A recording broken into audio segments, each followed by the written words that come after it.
Imagine waking up rich and going to bed broke. In October 1929, Wall Street collapsed, wiping out billions overnight and plunging the world into the Great Depression. But what really happened on the day the markets crashed? The 1920s were called the Roaring Twenties for a reason. Jazz, flappers, new inventions like radios and cars. America was booming. Millions rushed into the stock market, convinced prices would rise forever. Even ordinary families borrowed money, using loans called margin buying, to gamble on stocks. By 1929, stocks were ridiculously overpriced. A company worth $10 million might be selling for $50 million. Still, optimism ruled. Newspapers called it the new era of endless wealth.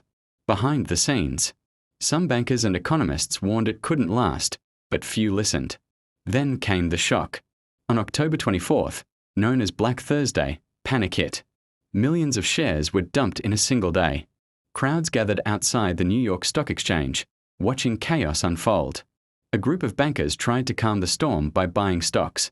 And for a moment, it worked. But the panic wasn't over. Just 5 days later, on Black Tuesday, the dam broke. 16 million shares were traded, the largest volume ever seen. Prices collapsed. Families lost savings. Tycoons were ruined. Stories spread of people jumping from skyscrapers, though most were exaggerated. What wasn't exaggerated? The devastation. By the end of 1929, $40 billion had vanished. Banks failed, businesses collapsed, and unemployment soared. The crash didn't just affect America, it spread worldwide, creating the Great Depression, a decade of misery that reshaped politics, economies, and society itself. The 1929 crash was more than a financial collapse, it was a warning. When greed outpaces reality, disaster follows.